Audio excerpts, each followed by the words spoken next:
Welcome to the Creative Sobriety Podcast. I'm Jacob, and this is episode 42, and I'm here with Decima. How are you doing this evening, Decima? Hey, you guys, swooping in with the obligatory, we made it! New year! We did make it. We made it. This week we have an interview with Nick. He is an entrepreneur, has a lot of experience with Kratom addiction and other addiction, and relapse is a part of his story too. For our first episode of the new year, we wanted to talk a little bit about relapse prevention, things that we do or strategies that we may have to help prevent with relapse. I don't know if I have too many things that are going to be earth-shattering for the listeners. I have a lot of experience with relapse, unfortunately, several times, several different substances. The biggest difference has been working some sort of program and sticking to it. So going to smart recovery meetings every week, sometimes I've gone to one of the quitting Kratom meetings, I think specifically. I do medicated assisted treatment sometimes. So I think that's the big thing. That's where I've gone wrong every other time, to be honest. It's been stopping going to meetings or working any sort of program and just doing it on my own without any support. And that's always led me to backslide into substance use, essentially, and ultimately addiction. So I think that's been the biggest kind of thing I've learned. Service work has been helpful too. So doing things like this podcast here and some other stuff I'm doing. But I think those are the two biggest things for me, at least. I can definitely relate to that. Basically, doing things different in a way that we haven't before. Like you said, addressing things, really digging in there. I just want to say, first of all, I am definitely not an expert in this. I'm only sharing what has worked for me and what has not worked for me because like you, Jacob, I also have relapsed many times. And this is, I feel like this has been a longer run for me than I've had in a very long time. And I feel very, very different. Like I have done some actual true healing this time. So I'm with you. That definitely makes a big difference. I also wanted to say that when it comes to preventing relapse for me, there's things to do in the short term, and then there's things that I do like more long term. I feel like most of us have a little bit of a deficit to certain things like dopamine production in our brains, releasing those happy chemicals. We've been dependent on Kratom for so long that now, we need to release that again. So for me, I feel like that helps me a lot. In the short term, you can do quick things like jumping jacks, even as silly as that sounds, sex, eat some chocolate, anything to release those happy feelings in the short term can sometimes help you. And also, early on when you're detoxing and quitting and trying to fight those cravings, biggest thing for me is distraction. If you can find something, even if it's a Netflix series to binge, a book, an activity, a work, anything you can throw your mind into, and it's just going to make you not think about it so much. Before you know it, you're going to be like, oh, wow, the whole day's gone and I didn't use. So I'm all about doing all that stuff that gets those happy feelings going again, natural, like the exercise. It works short term, but it also works long term. If you want to take supplements, you do got to stick with those. They don't work overnight. But I think the biggest thing is I'm with you on support, getting, working a program of some kind, whatever that happens to be for you, and just really doing things differently. Other things too to add on to what you said. I think exercise is really good for both short term and long term. I think a lot of people set unrealistic goals with exercise. Like I'm gonna go from 0 to 60. Go incremental. Don't take giant steps. You don't have to run a marathon if you don't want to. You can just do little things. And I forgot to mention therapy. I would highly suggest there's probably some sort of reason that you used. I know some people do use because they're bored. I don't think that's a common reason. It does happen, so I know someone's going to probably comment that it is pretty common, and maybe it is, but in my experience, a lot of people have something below the surface that they're using for, so get some therapy and try to figure that out. Definitely, for sure, that falls under, not everybody has trauma. I do get that, but a lot of us do. So yeah, definitely want to seek out some therapy, which has been helpful for me. Another big thing for me has been just changing the way that I look at Kratom. And I mean that in a couple of ways. It's no longer just a natural supplement that I can get off of the gas station shelves in my mind. In my mind, it's just like crystal meth, crack cocaine, any other drug. Like I wouldn't just dabble and do those, So I know that I could be potentially throwing my whole life away if I take Kratom. And another thing, whenever I get those feelings about, oh, I can use just one time, like I don't ever think anymore about how good it might feel because I don't remember that anymore. I think I've really given my mind time and I've focused so much on the negativity, the play the real through. Like, don't just think about that feeling and how good it might feel because 9 times out of 10 it's not even going to feel good anyway. You're just going to be like, oh, why did I do that?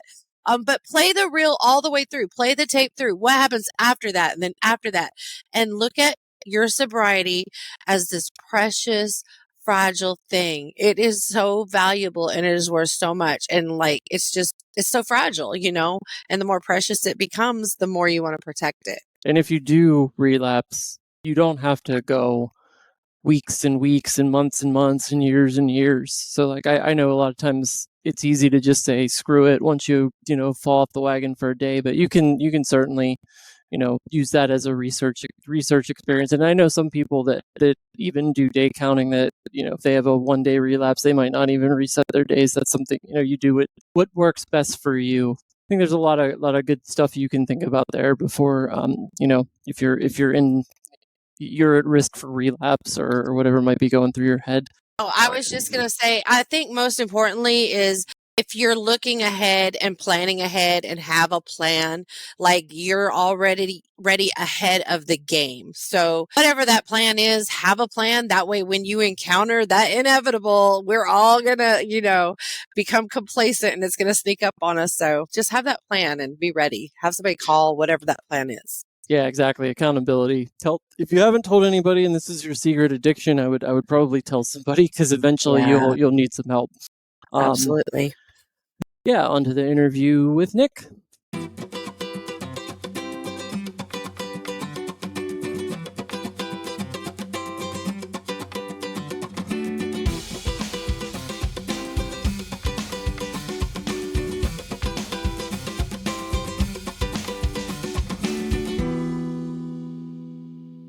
Today, I'm here with Nick.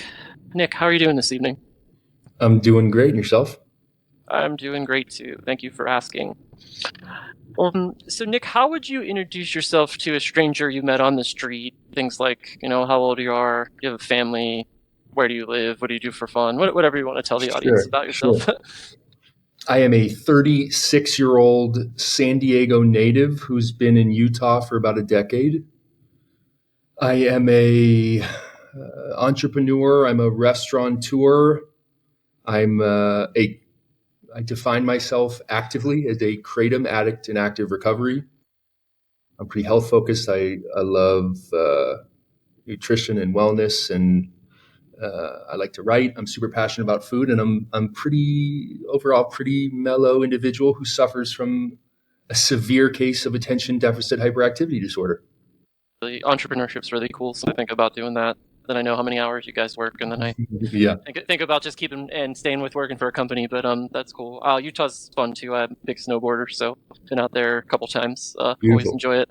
So when was your Kratom abstinence date? So I've been Kratom free for I would say 20 of the last 24 months, but my Kratom abstinence date right now is October 12th because I had a relapse and 65 days clean today, but after over a year of sobriety, dropped the ball in my recovery, and Kratom's slippery little hands got a hold of me again. The relapse is quite common. I relapsed a ton of times myself, so totally get that. How did you find out about Kratom, and when did you first use it? Sure. So I'll give you a little backstory on me. I was a college athlete, and about 3 months into my freshman year of college, I went home for Thanksgiving break, and for the first time ever, I started suffering some debilitating back pain.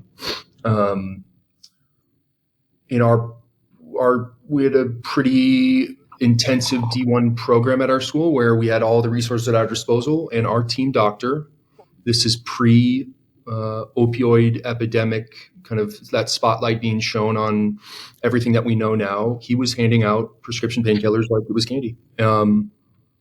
I would graduate with 3 herniated discs in my back and at a level of pain that was substantial. But when I was 18 years old, this doctor prescribed me 180 10 milligram Percocet a month. So I didn't think I was a child when I was 18, but I look back now and your brain is still forming at a massive level. So yeah, it's only in active recovery that I've been able to reflect about how significant of an impact. I spent my entire collegiate career consuming copious amounts of narcotics. So I had to deal with that when I graduated. And then spent most of my 20s kind of waffling in and out after some, things got pretty bad in my early 20s with OxyContin. And God, I've been reflecting on some doctor shopping and a bunch of stuff, and we can certainly get into that later. But I've been off prescription painkillers for about 10 years, and this back stuff certainly never healed. And a couple years into starting my first restaurant, my back exploded. And I had to go get a procedure done. And the doctor told me at the time that he would not operate typically on someone as inflamed as I was. But because I was a friend, he decided to do the procedure. And I was down, could not move for about 10 weeks. And a friend of mine suggested that I try something called Kratom. I had never heard of it. And I was off to the races. Unfortunately, I think that's a common story. A lot of people go in search of pain, hear Kratom, and then, like you said, off to the races. And like you, I found Kratom in my mid to late 30s. I not for pain. I was really doing it for something different. But it sounds like you have a history of struggling with other substances besides opiates. Any other history of drug and alcohol use or anything you want to highlight for the listener? Nothing that's of note. I mean, I grew up in San Diego at a high school that was about 4,000 kids. So we got pretty lit, as the kids say. Did every drug under the sun. I developed an early passion for hallucinogenics, but I was never a big drinker. I certainly drank and partied and was social, but never had anything remotely that I gravitated to or was introduced to at the level that I was with opiates. Anything memorable or insightful, like the first time you tried it? It's funny. I hear people all the time, I think both with harder, well, I'm going to be careful using that word harder, with traditional prescription opiates and Kratom, that they remember that first magical time. I don't have that. I remember that what I distinctly remember was going to the head shop for the first time, getting some powder, and I immediately, after having about a reprieve from addictive type behavior with opiates for at least 5 years of doing anything of that sort, I immediately quadrupled the dose. Immediately. And I don't remember too much of the first week, but I know that immediately, about a week in, we went on a trip, and it was the only period for about only a handful of days that I can identify with people when they say tosh and wash. Okay.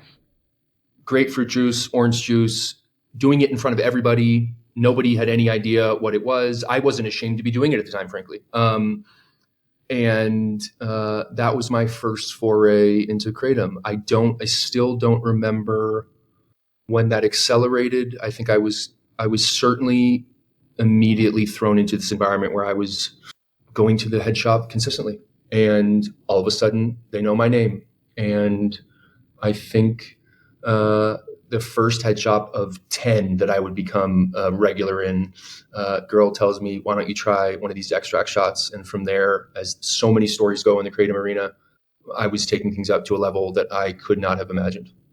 So how long did you use Kratom for, and when did it start to become, and how did it start to become a problem for you? I mean, there's so many phases of this thing. Well, let's get into it. Let's talk about them.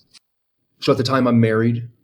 The brain's ability to compartmentalize an addiction is one of the most fascinating things that I've encountered since understanding more and more about my disease. There are segments of this time that I have unequivocally blacked out. I cannot recall the evolution of certain things, but what I can tell you is that you wake up and there's extract shots hidden in little weird compartments in my car. Early on, I was getting high. For some men out there, it helped with sexual performance, like a lot of opioids do. There was this fallacy of pain relief early on in my opioid addiction. I spent all of college associating cognitively working with being high. So at that point, there was so much kind of cognitive and muscle memory that I associated that I was a higher performer with working, and I could perform at a better level when I was under an opiate high. So that exacerbated things because I immediately threw myself back in an environment where I convinced that I could produce. And at that time, our company was growing and I needed to perform. It took away my anxiety. It was my warm little security blanket. I immediately got thrust into this world again where these little creepy goblin rituals of like sitting on my couch and eating and doing all these things. Like a lot of people say they lose weight on Kratom. I'm an eater. Like with opiates, I eat. So I do the same thing. That's weird. Like I ate so many brownies. It's like so many brownies. Stop work in the background. I stopped working out. My wife is telling me, you are angry all the time. And I'm literally saying, you're full of shit. I'm being defensive. And in the background, I'm hiding. There's a level of understanding of what I'm doing that is not serving me, that I'm hiding it from her. I am maneuvering. I'm leaving my phone at home so she can't track me. I gained 50 pounds. My anxiety's through the roof. My skin was a nightmare. Me too. I don't hear that too often, but my skin was terrible too on it. Zero sex drive, and all these things are piling up, except I can tell you those now definitively in an itemized list, but in aggregate, couldn't see any of it. And so my relationship with my wife starts to deteriorate at a massive level, and I have zero ability to encounter these things. I have a clear denial of the fact that Kratom is starting to dictate at a massive level who I am as a human being. On my professional side, I'm a shell of myself. In my own company, I started feeling like a stranger. My relationship with my business partner was totally estranged. I didn't want to go outside. I didn't want to be active in my life. My relationship started to deteriorate I'm the oldest of three. I take pride in that older brother designation. I was a terrible son. My friends immediately could tell whether they were local or in the manner in which I stopped communicating with them or was so infrequent in the way that I got back to them.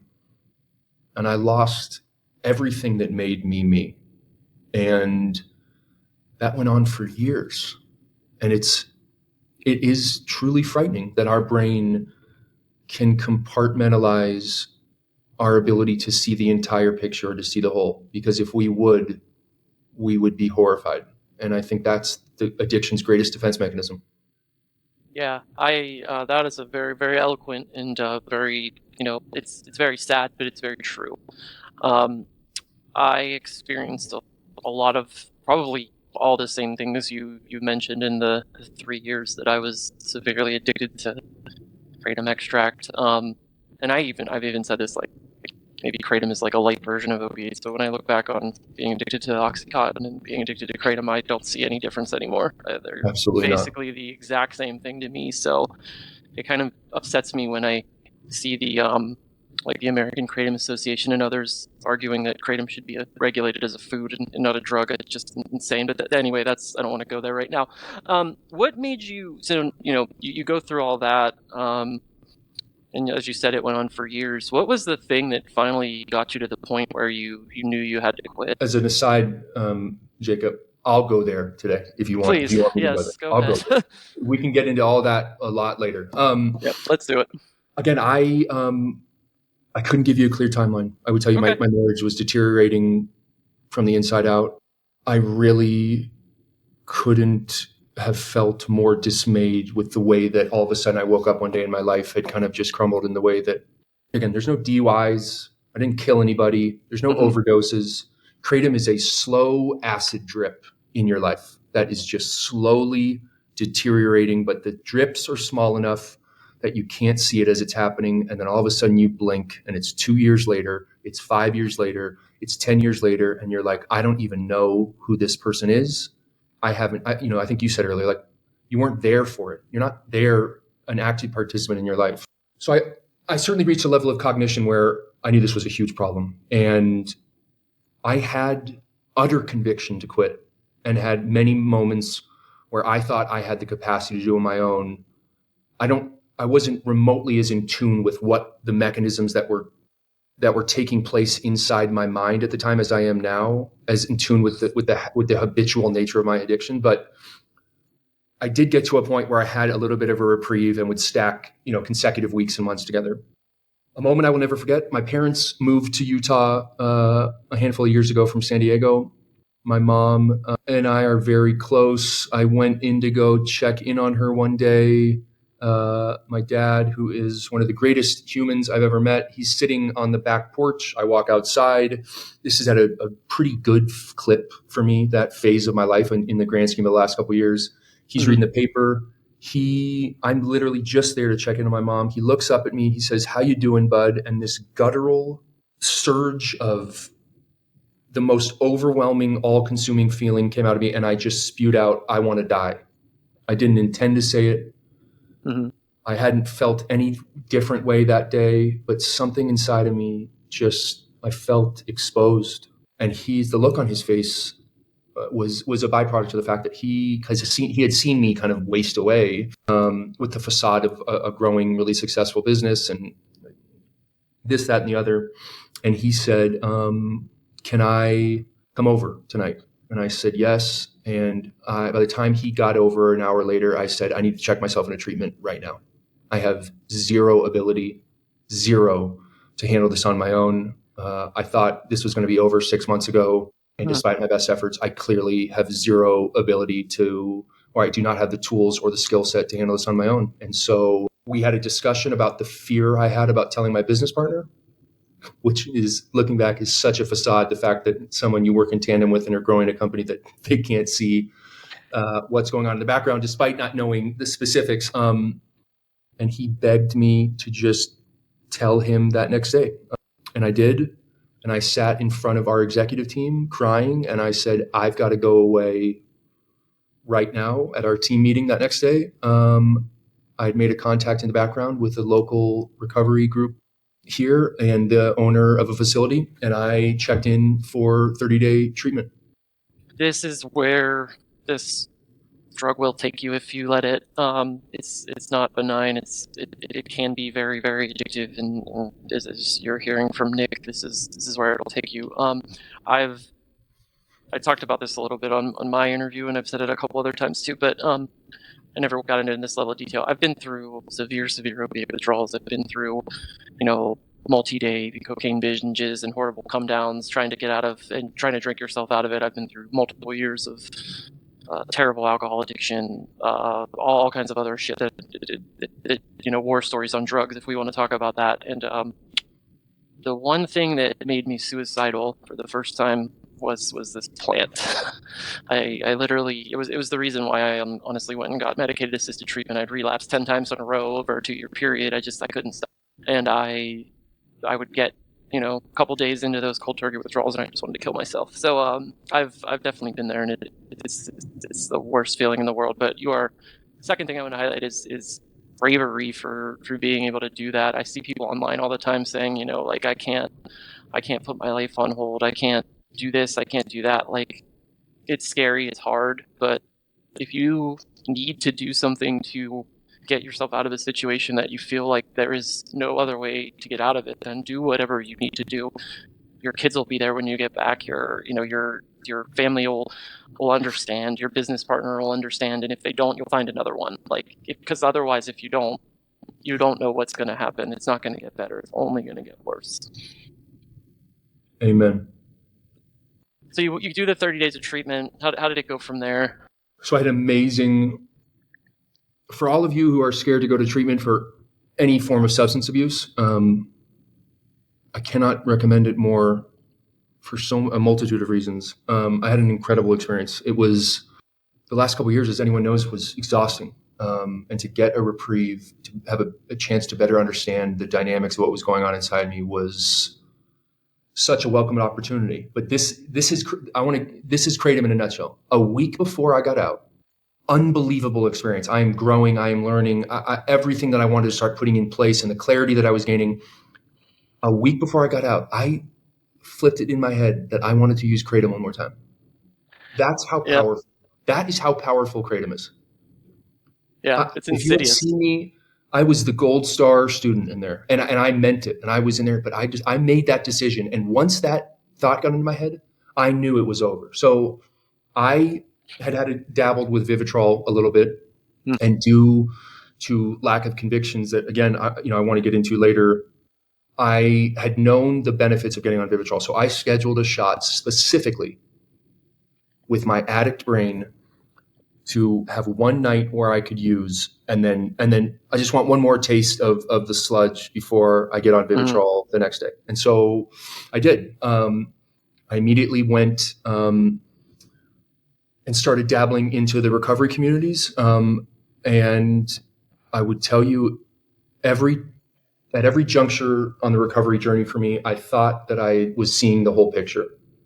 And there's a phrase in the rooms of "it takes what it takes," and I would tell you I'm resigned to that now, because I went off, started jumping back into work after a little bit of a hiatus, and started jumping into recovery, and still didn't respect Kratom for what it was. And I relapsed for the first time, and I blinked, and it was 5 months later. And as someone who went to one of the best schools and is a business owner and has had, on the outside, has his shit together, I want everyone to hear that I got to a point where I didn't think I could get humbled by Kratom anymore. I hired a sober companion at 35 years old to meet me at work and follow me home on the freeway so that I wouldn't go to the gas station to pick up extract shots.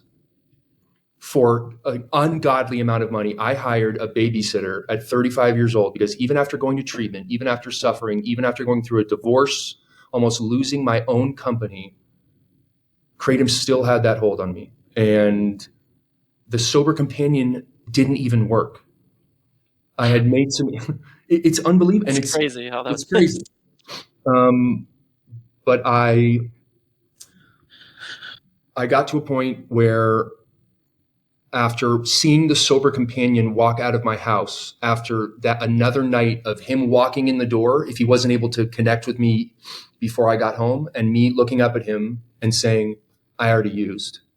I had a moment on the couch where I was diving into the subreddit again, looking at the gravity of the amount of despair going on in those rooms, knowing everything that I knew about my disease and what Kratom has taken from me. I decided to find the conviction to put an end to it. And in the background, a Kratom recovery group that is, as far as I know, one of the longest standing ones.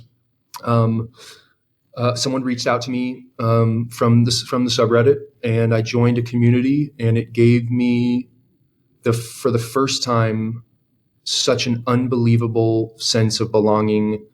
And there's a uniqueness to this drug. There's something about being in a community of people that know the Kratom struggle. This thing is unique. And joining that community finally gave me the level of conviction in myself, a level of understanding of some of the things that I still wasn't even in tune with what was happening to my body, cognitive or emotional symptoms that I was suffering from. And I immediately felt for the first time like I was home, and I said, these are my people. And it gave me everything I needed to start stacking days together.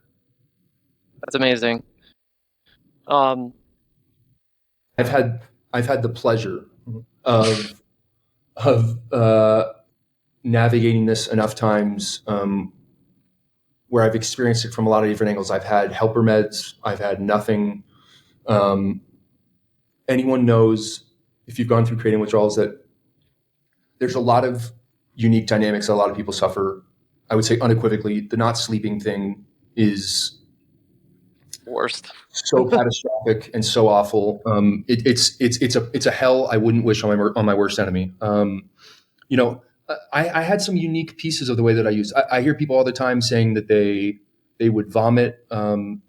I never got to a point, and for context, to kind of validate anyone who has used for a while, I got up to a point where some days it was more than this, but I pretty typically during use was taking 4 Kratom extracts a day. So that's what I leveled off at, plus 30 grams of powder on top of it, which is some days it was 8. I never got to a point where I was waking up in the middle of the night and needing to use.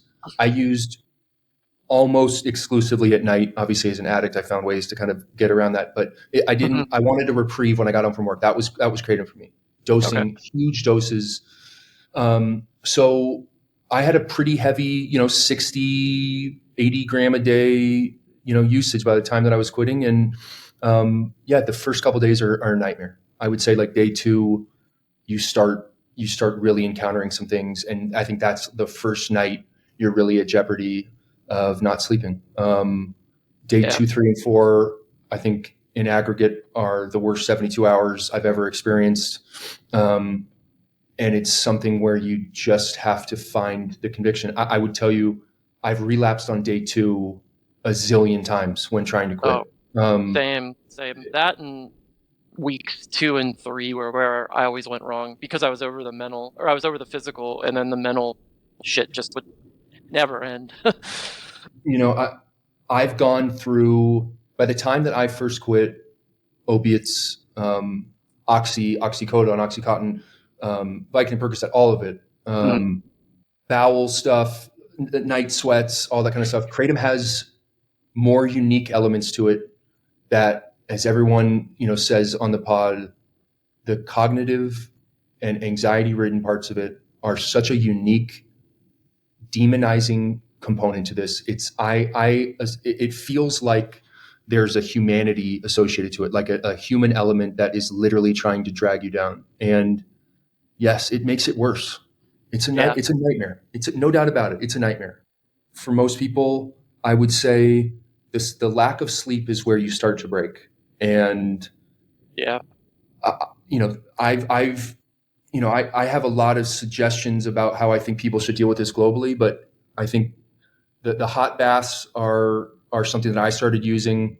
I was diving into the subreddit, the liposomal vitamin C regimen, every supplement that they were on, I got on Amazon, because I was at a point where no doctor, including anyone in my treatment center, had any idea how to treat this. I didn't leave the treatment center with any knowledge about Kratom specifically to arm myself or anyone else with Kratom specific dynamics. And I think for a lot of us, we feel alone, and we're leaning on our compatriots to try to figure out, how do I navigate this? And it gets confusing.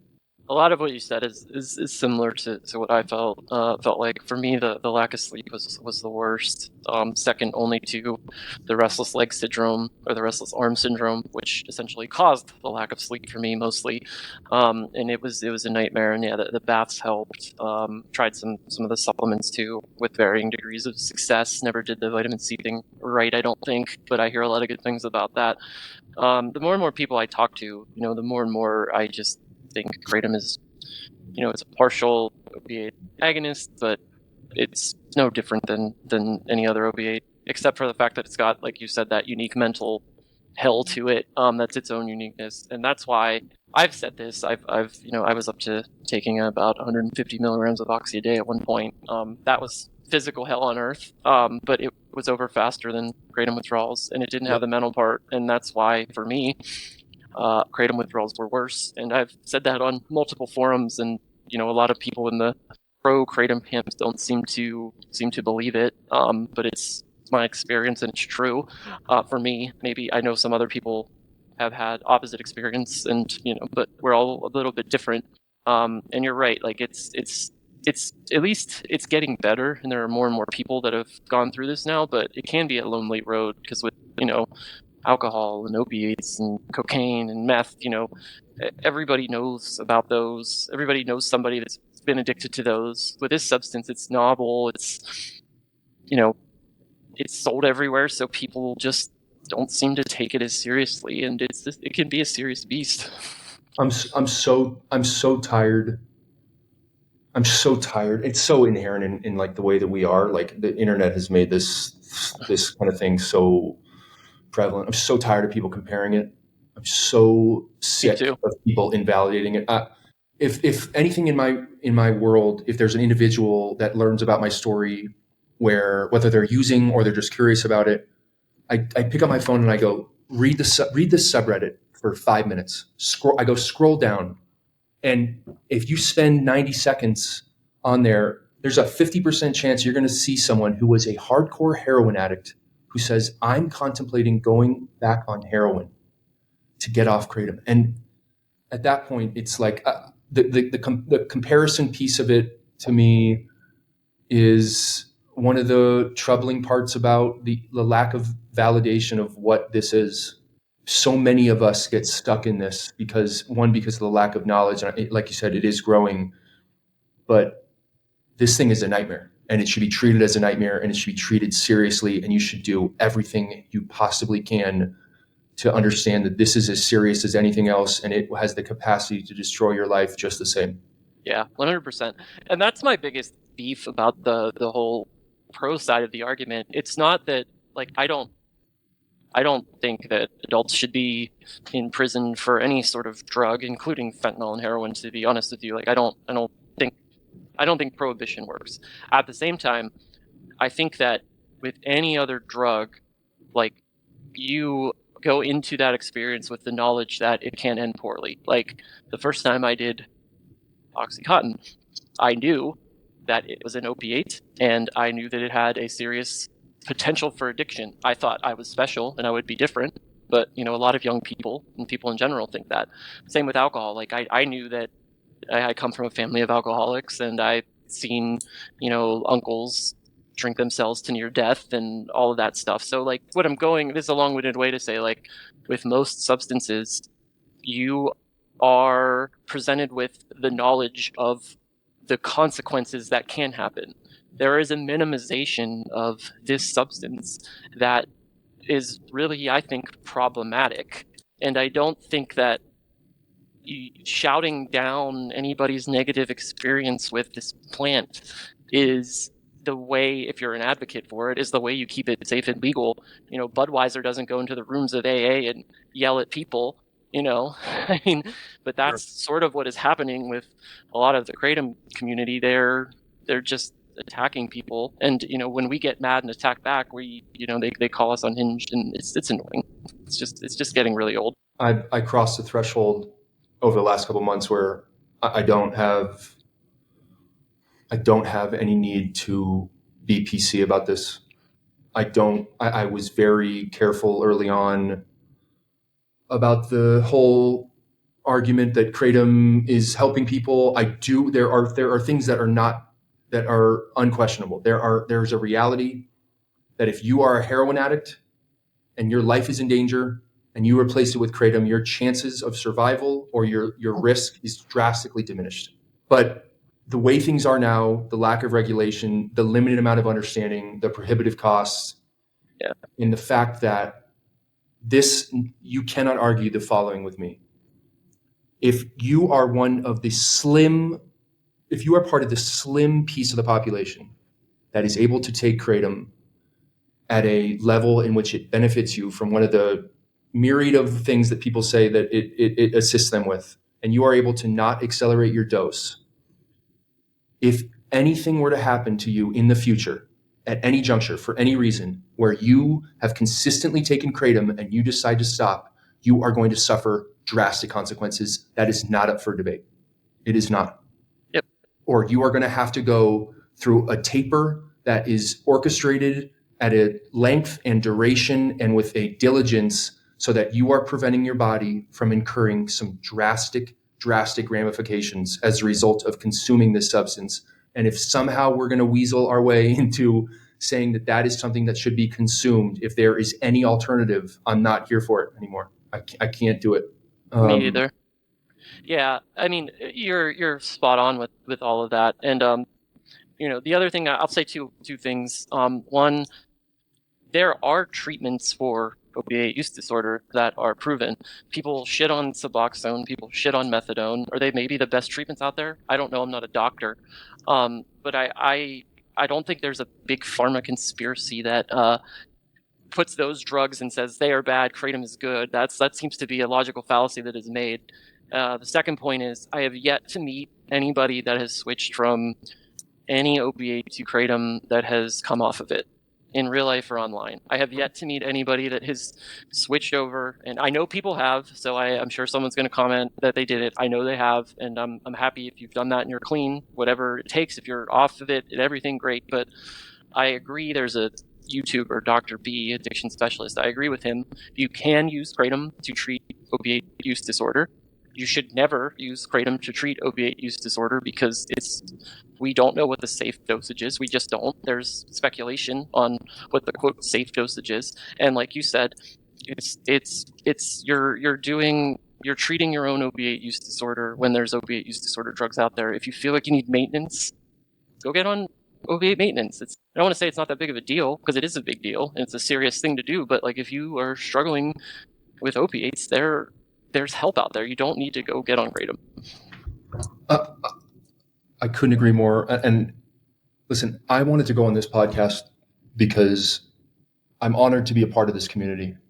I have suffered at the hands of this drug for a long time now. And as I said earlier, I go onto the subreddit and the amount of despair and loss and utter fear, the confusion that is going on in every Kratom recovery room, people looking for answers because they are unable to move the needle whatsoever once they've realized that Kratom has turned on them. And that is a uniform statement that is said over and over and over and over. Kratom was good to me, and then all of a sudden, it turned on me. I'm saying that I've relapsed. We're kind of framing this conversation like I've relapsed a handful of times. You could contextualize relapse every time that you said you wanted to quit, and for me it was sticky notes on the fridge. It was another one in my car. It was classic addict behavior of there's no way I'm going to wake up tomorrow and use with how I feel right now. And by the time that I went to sleep and woke up the next day, that thought, that conviction was gone. But Yeah. I have the benefit of having gone through a lot of things, and I would say the Suboxone argument is one that should be treated really carefully. But I want everyone here to know that if you decide that you want to stop Kratom, there are means out there to help you on your journey. And I would say, this is based on my experience. After years of discombobulated journeys that weren't structured correctly, and I didn't have the diligence to make sure that I was super dialed, I now have my primary care doctor has an addiction background. She has a wealth of knowledge because that is a huge component of my life. And while I'm at a stage in my life where I didn't care about anything that was going into my body or the consequences, I want my primary care doctor to have the knowledge of the fact that I am a drug addict. And she has helped on this last go around put me in a position where I had limited access to Suboxone to help me get off this last time. Mm-hmm. If you do that, you are running the risk of a classic tale of waking up and being addicted to Suboxone. And that is something that no one should take lightly. Whether it's organic supplements or leaning on a medical physician, as long as you are developing a plan where you are cognizant of the fact that you, at least with one drug, if you don't have substance use disorder in your background, where you are understanding the consequences of dabbling with anything else, and that you have resources at your disposal to ensure that you have a mechanism to get off of Kratom and a safety net to make sure that you aren't in a worse situation when you get off of it. Just make sure that you have the right individuals in your corner, and there are options out there if you're suffering. Yeah, it's a really good point. I see a lot of people that are trying to like self-manage their symptoms and like are worried about going to the doctor. And you know, if you seriously can't get off Kratom, like you said, go see a doctor, go see an addiction specialist. They will help you. There are multitudes of options to get better. And you know, not every treatment is going to be right for everybody. You should know all the options and weigh everything. So let's talk a bit about your life now. So what's your life like Kratom free? How have things gone now that you've had 20 out of the last 24 months off, and that you've gotten over your latest relapse for a little while now? I want to address that comment, because I would never say that comment of 20 of the last 24 months if it wasn't within these rooms. Fair enough. I say it to this community because I merely want to offer that I've been through this ringer, and I've stacked enough days and had enough momentum and been around the block enough that I've seen every computation of withdrawal, of treatment. I went on Vivitrol. I've gotten on Sublocade. I've taken oral naltrexone. I've been in AA. I've dabbled in NA. I have a therapist. But I have 65 days today because Kratom still has a hold on me. And if I don't do the right things, it will be in jeopardy of relapsing in a moment's notice. And it's taken me this long to realize that I am an addict, and if I do not do constant work towards my recovery, that I will relapse. It is inevitable. And I haven't touched another drug in many years. If I relapse, it will be on Kratom. It's on every block. I will drive by 10 stores on my way to work, and it will be Kratom. So my life today is beautiful. Nice. Outside of that relapse, and especially in lieu of that relapse, I have such conviction and so much more clarity about things that I missed in my last go around in recovery. I am stable. I listen to music. I read. I write. I'm in the best shape of my life. I've lost 55 pounds since I stopped taking Kratom. I'm maniacal about working out. I don't get lost in murder podcasts or waste my life away on the couch. I actually have some semblance of confidence, and it's building every day. I show up for my friends. I show up for my family. I show up for people in the recovery rooms. I have a chance at problem solving and being understanding. And yeah, I don't have a pink cloud this time around. I hear so many. I think the distinction and the thing that scares me so much in our world, and it's something that I even used to contribute to. Like I've been an admin in a recovery group, a Kratom recovery group for over a year now. And I used to say, some of our Kratom recovery groups are a little bit more informal. Mm-hmm. And I think that's also super dangerous. And there's been a group that sprouted up with a gentleman who's developed our own Kratom principles, our own Kratom steps. And it's amazing. I told him the first time I jumped in the meeting a couple weeks ago, this is what we need. But I used to say as an angle to try to get people to understand that they need to get off of, like, if there's be embarrassed that your life, use that fuel of Kratom brought me down. It's like, I couldn't have been more off base in taking that approach. Like, this is serious. I will treat Kratom as serious as it deserves for the rest of my life. I feel a level of obligation to this community. I cannot imagine how many more people are going to be coming down the pipeline looking for help, looking for resources like you guys have created with this pod. It's needed right now because the lack of regulation, the lack of medical knowledge, the lack of documentation about how to approach this thing and to deal with it on any front. We as a community, we need all the help we can get. And if I can help provide any impact on someone's life on a daily basis and help contribute to this groundswell that you guys are a major part of, I'm here for it. I was, when I finally, hopefully, like you said, I have to stay super vigilant and not take it for granted and do all the recovery work.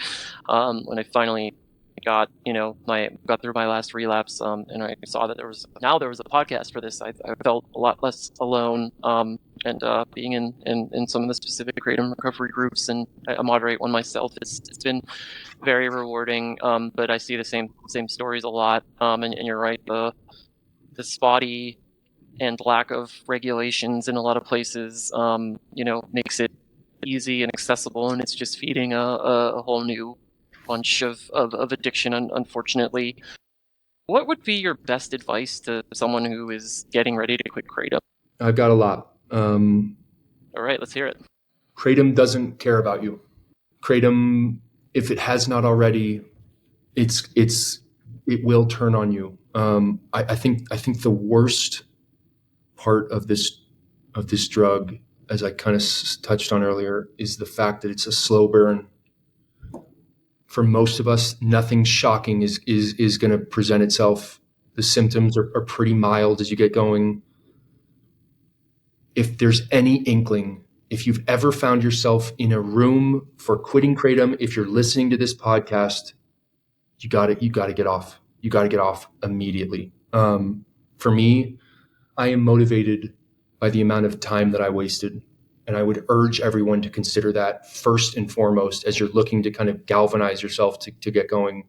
This thing, one of the most insidious things, and I've heard multiple people on multiple Kratom group chats say it in the last week, if they blinked and it was 8-10 years later. And that is the scariest thing, I think, for some of us.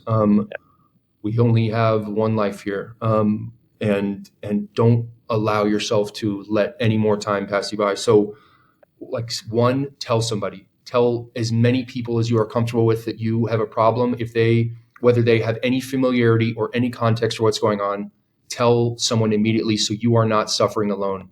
Two, the moment I found the subreddit and found more and more groups of like-minded people like me, I didn't feel as alone. It gave me insight into the amount of awful things that are happening to my body. It validated some things that I felt like I had been struggling with and had no idea what the cause was. Immerse yourself in those groups. Listen to people's stories. Take away what you can from those that have found a way to navigate off. If they have anything to offer you, gobble that up as much as possible. 3, I touched on the Suboxone thing earlier only as a mechanism, mostly to say, talk to a medical professional as soon as possible, in tandem with people in the recovery community. Get to a medical professional as soon as possible and inform them about what's going on. If they don't know anything about Kratom, tell them. Find a way to communicate to them what's going on, and above all else, illustrate to them the severity of what's going on. Illustrate to them that there are people, not a ton of people, but there are people out there dying from seizures and other things that are related to Kratom. The fact that I want everyone to hear, I am now suffering after my last bout from some serious medical consequences. Like some of the more severe ones that we hear about intermittently, I'm now facing them. And this isn't just, your motivation or your ability to be a stellar human being. Like, your health is at risk. So communicate that to a medical professional. And if they aren't understanding the gravity of the situation, the onus is on you to communicate that to them. And once I did that, a lot of doors opened up. I think one of the most dangerous things in our world is that there's somehow this aversion, like Kratom doesn't belong in some of the reasons why you need to go into recovery rooms. If you have found that you cannot stop taking a mind-altering substance, I would urge you to consider getting into recovery, which is basically getting into a room of people that have suffered just like you at one moment or another where they thought that they could never find a way out, and they did. Some people that will understand what you're going through, that will be there for you no matter how many times you relapse, no matter what horror stories they tell you. It is the best decision I ever made. It will be a community that I will be beholden to for the rest of my life. And if I have firsthand knowledge that if I step away from that, I will be in bad shape. It's something that a lot of people in our creative rooms are scared to take that leap. But all I would tell you is that if you make a commitment to try to stop on your own and you find that you haven't been able to make it happen and you blink and it's another 6 months or it's another year, at least entertain it, because it could be the biggest catalyst to changing the rest of your life and giving you a platform to live a life beyond your wildest dreams. And above all else, and this is kind of the underlying thing, I think the number one thing to keep in mind is that if you make an attempt to quit by yourself and it doesn't work, don't keep trying to do the same things. Yeah. Change it up, elevate the level of commitment. For me, that was treatment. For me, that was Vivitrol. For me, that was talking to medical professionals. At the very least, if you are continuing to up the urgency in whatever you're doing, eventually you'll find a way to be in good shape. We all deserve better. And yes, Kratom turned on us. It was a false promise of something that was, we could slide in with a plant that was legal, that would give us some reprieve. I know people are suffering out there. I've heard so many stories. The single moms out there, the chronic, people suffering from chronic pain. I've heard so many groups, like common stories, that I understand more than anyone what it's like to try to get off and how intimidating it can be. But know that you're worth it. You deserve to not be beholden to a substance that has no interest in improving your life and will only take away from it. Yeah. There's so many awesome things that you said there, listeners. So, Nick just gave you a ton of really good knowledge that you can use if you're listening to, if you found yourself listening to this podcast starting to think you may have a problem. You do. I don't want to hurt your feelings or anything like that, but that's the nature of addiction. It doesn't matter what the substance is. People that don't have a problem with substances, they don't go to forums about quitting them or give it any energy. And kind of the other thing that you said that I think is really important is success rates of people that quit substances on their own is very, very, very slim. And that doesn't mean that you have to, stand on your balcony and yell out to all your neighbors that you're an addict and that you need help. Tell someone, tell your spouse, tell your best friend, tell someone, or go to a meeting or go to treatment if you have to. Like what you said, it's like addiction is often an isolating disease. It was isolating for Nick, as he just shared in his story. It was isolating for me. The opposite of isolation is community, and community will definitely help you with recovery. And don't let anybody, tell you that this isn't a serious disease or an addiction. But now I kind of see going through this as a gift. Like you said, Kratom, it lies to you, right? It makes you think that it's this great substance that's going to solve all your problems, because at first it doesn't seem harmful, and it's a functional drug, and it's all those things, and it will turn on you, and it will end in misery for most people that take it long enough and take enough of it. Let's flip this to a couple fun things here before we wrap up. So we are in the latter half of December, approaching the holidays, and this episode's going to air right around the New Year. So I figured maybe we could talk a little about resolutions or anything in particular that you're looking forward to in 2024. As I've said, I was incredibly humbled by this last relapse. Incredibly humbled. I have that feeling like I needed to stay in these communities, and my friend who was on the pod, kind of, I've known him for a couple years now, and we were in some early Kratom rooms together. Him and I have always talked about this, the fact that as many people that can stick around. I mean, the amount of people that I started with in our initial group that have since relapsed or fallen off, it's scary. So yeah, a big part of my thing is to stick around and to be of service wherever I can, because there's a unique nature to this thing.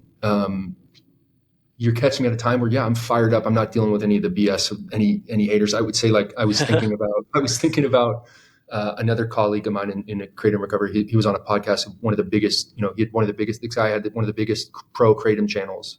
And I was laughing, thinking about the other day of this guy his whole thing was he would have to constantly taper and monitor and have a reprieve from Kratom for a certain amount of time so that it would be to optimize his receptors, and he would change strains, and he I would know go this from guy. Yeah, I've seen his so stuff. no direct shade on him. Yeah, He seems like a nice guy. But then I started following his channel after my buddy went on his podcast, and then there's a video where he decides he's going to take a month off, but there's no real commentary about this pertaining to the dangers of Kratom or any specific motivations. And so I keep pulling the thread. And then there's a video that he's now getting off of Kratom, but no worries, stay on it. And I guess that's my warning to everyone. Anyone who thinks if Kratom is still doing something for you, more power to you, I guess. Just know that my experience with Kratom has been the more you consistently take it and the more that you ignore the warning signs, the things that are happening to a lot of us, the seizures, the hormonal pieces, the stuff that can happen to your prostate, to your urinary tract, to your skin, those things don't change because you're taking them responsibly. So to all the haters, I salute you and good luck on your journey. So I'm going to just stick in these rooms in 24.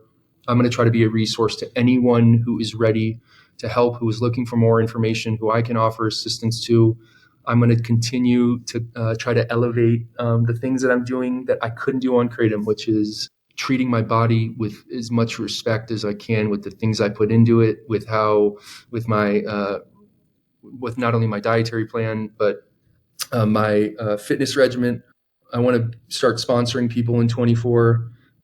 I want to be just a great human being. I don't know if I have any specific things in 24 other than to elevate my consciousness. And I believe that being in these rooms and being of service is going to hold me in good stead. And to anyone who has been there for me in the past, for everyone who started a new Kratom recovery group in the last year, to you guys doing this pod, you guys are goddamn heroes. Seriously. You're doing a service to a contingency that needs as many resources as possible right now. And I want to make sure that I do what's right in my program so that if anyone needs me, I can be there to help. That's awesome. That's a great plan. And we appreciate you being on here. And if you hear Nick's story and this is resonating with you, and as he mentioned, he's here to help. So feel free to message us, and we can make a connection, and absolutely, we can make sure that you guys can have a conversation or do whatever you need to do.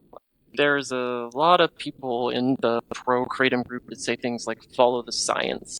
We're talking a lot about, like people using responsibly and tapering and the science is, if you want to follow the science truly, is that mitragynine and 7-hydroxymitragynine, which are the two components or alkaloids of the Kratom plant, they are partial opiate agonists, which means they are acting on your opiate receptors. If you take a drug that acts on your opiate receptors and you take it long enough and you take enough of it, you will become physically dependent. There is no way to avoid it. It does not. There is nobody that I'm aware of on planet Earth that has a genetic makeup that allows them to not become dependent on opioids. We all have opioid receptors. If we take enough of something that acts on them, we will become dependent on that substance. So if you want to follow the science, that is the science. It's pretty clear. So and those people, like, I'm not here.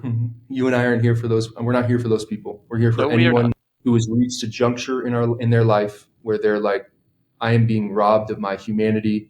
I have nowhere to turn. At my worst, I was spending $3,000 a month on extracts. I was close, I would say. Yeah, I can't even believe that's real. Me either. But I didn't spend that on any other drug, and I was addicted to all of them. So that's my mortgage. Yeah.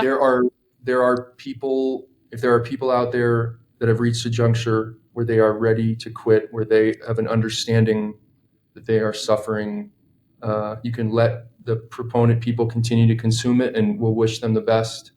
And I'm just so glad that there are resources for those of us who know it's no longer serving us. Yeah, me too. All right, well, this has been a really great conversation. We touched on a lot of topics. Before we wrap up today, is there anything else you would like to chat about, or that maybe we didn't touch on that you wanted to make sure that we highlighted for the audience? I would just say to anybody out there, you are not alone. There are so many of us who have found ourselves, who have woken up in this unique situation and didn't know where to turn. If you're just looking to quit, like, or as you said, starting to question a relationship, just connect. There are resources out there now at your disposal that you can get plugged in and make a decision for yourself. And for those of you who have already quit and you still may be suffering some residual kind of pause or some, cognitive or anxiety related things, a lot of us who have had the fortune of accruing long-term sobriety at any point in time, I guarantee you we went through that too and just stayed the course. And as someone who got over a year at one point, I did have that for an extended amount of time, and it does subside and it does get better. And once you get enough tools and enough of a foundation, you can have an unbelievable life beyond your wildest dreams. I've tasted it. I've lived it. I will do nothing to ever jeopardize that ever again. And that requires a lot of work. So if you get plugged in, stay plugged in. And I wish everyone the best of luck on their journeys, because you deserve everything in the world. And Kratom just ain't it. Amen. I don't think I could add anything or say that better myself. So we'll leave it there. Thank you so much for coming on the podcast. It was really nice to talk to you. I appreciate you, Jacob. Thank you, buddy.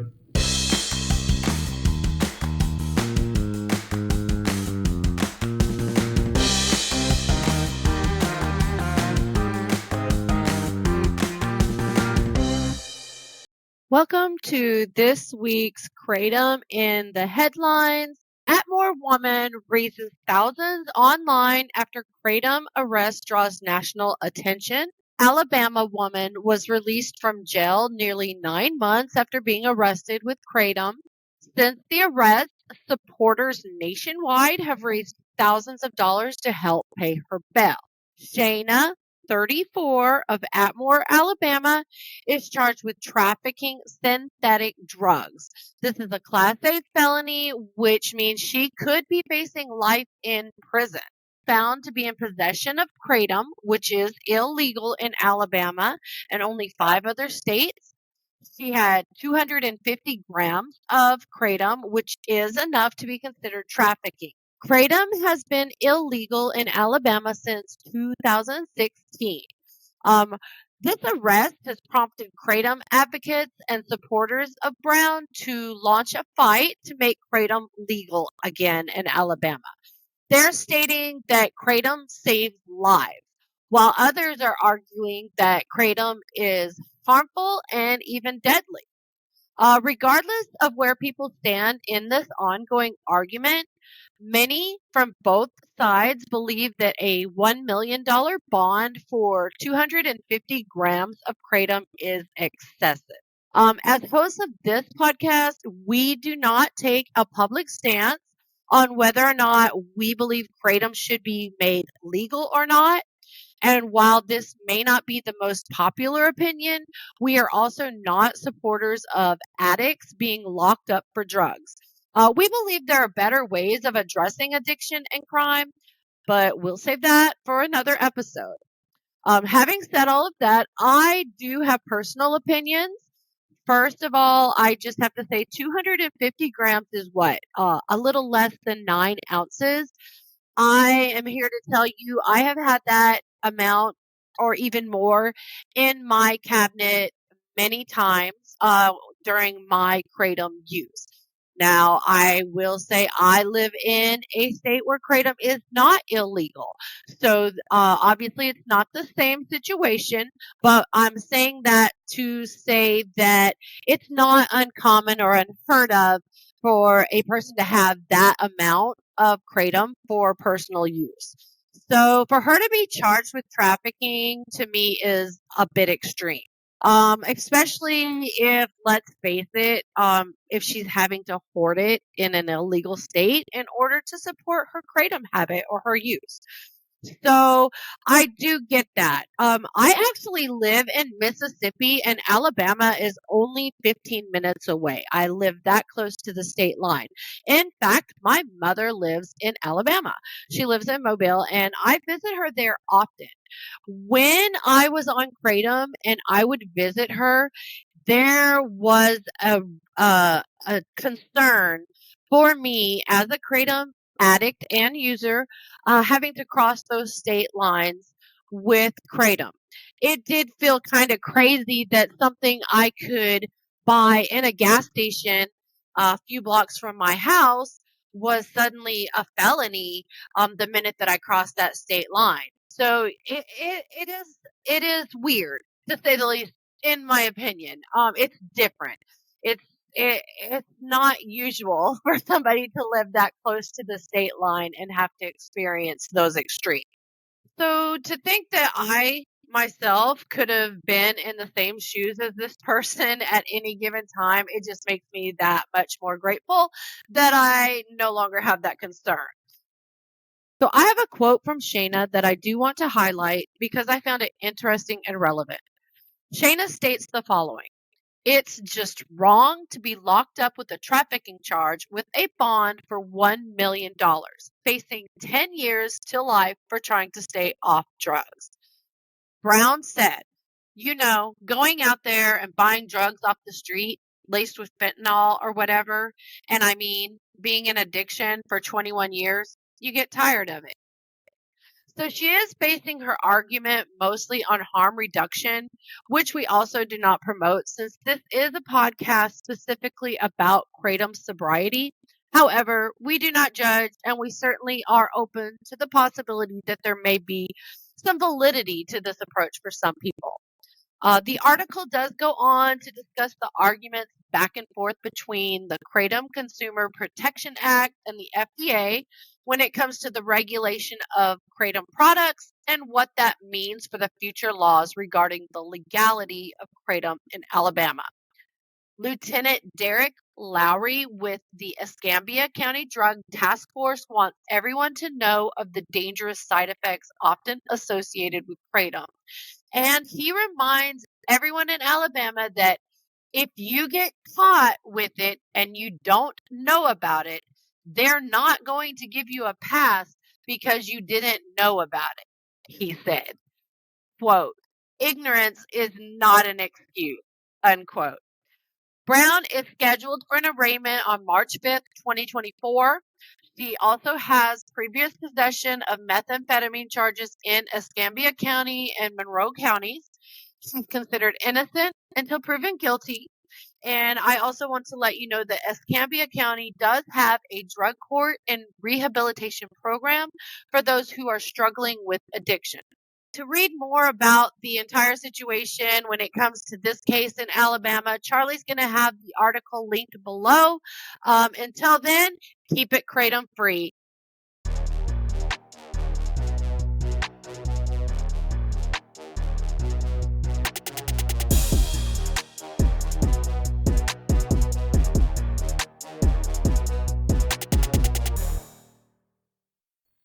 Resource of the week. This is Charlie, and we're going to have a short one. We already have a long episode.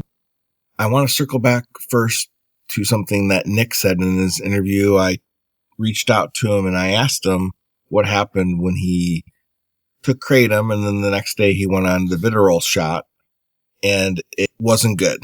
It's just a public service announcement.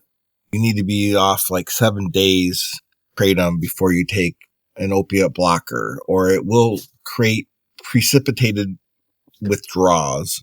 And he said they were very bad. He was on his floor naked, in pain, and it ended up with the police coming after he reached out to his doctor and said he wasn't doing very good, knocking on his door. So the resource of the week is a new WhatsApp group for Quitting Feel Free. It's came out of the subreddit. If you're having trouble with that kava kratom tonic, I hope you're aware of the Quitting Feel Free subreddit. And a user named Brass Monkey Junkie set up a new WhatsApp group. So check that out. Go to the subreddit. Reach out to Brass Monkey Junkie, just like the Beastie Boy song, or me, Wharf Dad, and DM us in Reddit, and we'll get you hooked up with the WhatsApp just for Feel Free quitters. And until next time, keep it kratom free.